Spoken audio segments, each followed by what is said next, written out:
আলাইকুম, বেঙ্গল কিচেনে সবাইকে স্বাগত। বন্ধুরা, তোমরা সব কেমন আছো? আশা করি তোমরা সবাই ভালো আছো। আলহামদুলিল্লাহ, আমিও ভালো আছি। ফিরে আসলাম আবার একটা রেসিপি নিয়ে আপনাদের সামনে। আমি আজকে ছাতু শরবত রেসিপি শেয়ার করার সাথে দেখতে থাকুন। প্রথমে এই যে ছোলায় চানা নিয়ে নিয়েছি, এই যে এবার এক বাটি চানা নিয়েছি আমি। এবার কাঁচা লঙ্কা ছোটো ছোটো কেটে নেব, পেঁয়াজগুলো কুচি কুচি করে কেটে নেব। যে সকল বন্ধুরা আমার এই চ্যানেল নতুন, তারা সাবস্ক্রাইব অবশ্যই করবেন। আমার ইয়াম্মি রেসিপি যদি দেখতে চায়, প্রথমে সাবস্ক্রাইব করে বেল আইকনটা ক্লিক করে আমার পাশে থাকবে, তাতে ইয়াম্মি রেসিপি সবার আগে আপনার কাছে পৌঁছে যাবে। এইভাবে পেঁয়াজগুলো কুচি কুচি করে আমি সব কেটে নেব। ফেসবুকে যে বন্ধুরা দেখছেন, পেজটা ফলো দিয়ে দেবেন, দিয়ে আমার পাশে থাকবেন। আর আমার রেসিপি যদি ভালো লাগে অবশ্যই লাইক দেবেন, আর সবার সঙ্গে শেয়ার করবেন, বন্ধুদের সাথে শেয়ার করবেন, বেশি বেশি শেয়ার করবেন। কমেন্টে জানাবেন আমার ছাতু শরবতের রেসিপি কেমন হয়েছে, অবশ্যই কমেন্ট করবেন। আর ভালো লাগলে অবশ্যই একটা লাইক দেবেন। এবার পেঁয়াজগুলো আমার সব কাটা হয়ে গেল, এইভাবে কুচি কুচি করে পেঁয়াজগুলো কেটে নিলাম। সমস্ত পেঁয়াজ কাটা হয়ে গেছে। এবার লেবুটা আমি কেটে নেব। লেবুটা ছোটো করে কেটে নিলাম আমি, নিয়ে এবার সাইড করে দিলাম। দিয়ে এগুলো সবাই আমি একটা প্লেটের মধ্যে তুলে নেব।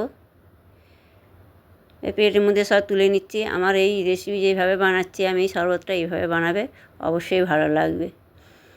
ভালো লাগলে অবশ্যই কমেন্টে জানাবেন। একটা বল নিলাম, ওর মধ্যে এবার ছাতু দিয়ে দেবো আমি। 4-5 টেবিল চামচ ছাতু দিয়ে দেবো।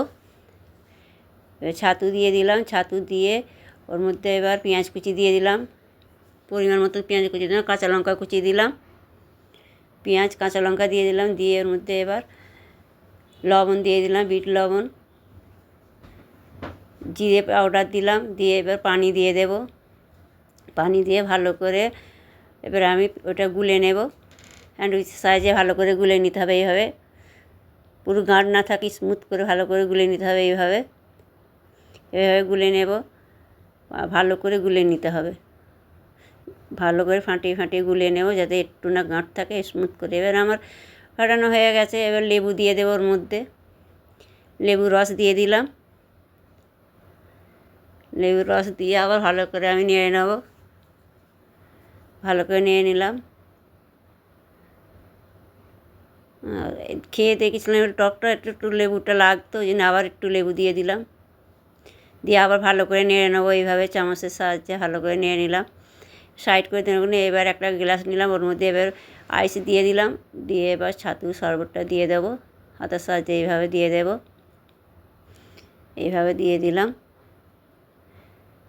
দিয়ে এবার আমি একটা লেবু স্লাইস কেটে লাগিয়ে দিলাম। দেখুন বন্ধুরা, কতটা সুন্দর হয়েছে। আপনারা এইভাবে বানিয়ে দেখবেন, অবশ্যই ভালো লাগবে। আপনারা ভালো থাকবেন, সুস্থ থাকবেন। আল্লাহ হাফেজ। ফিরে আসছি নেক্সট রেসিপি নিয়ে।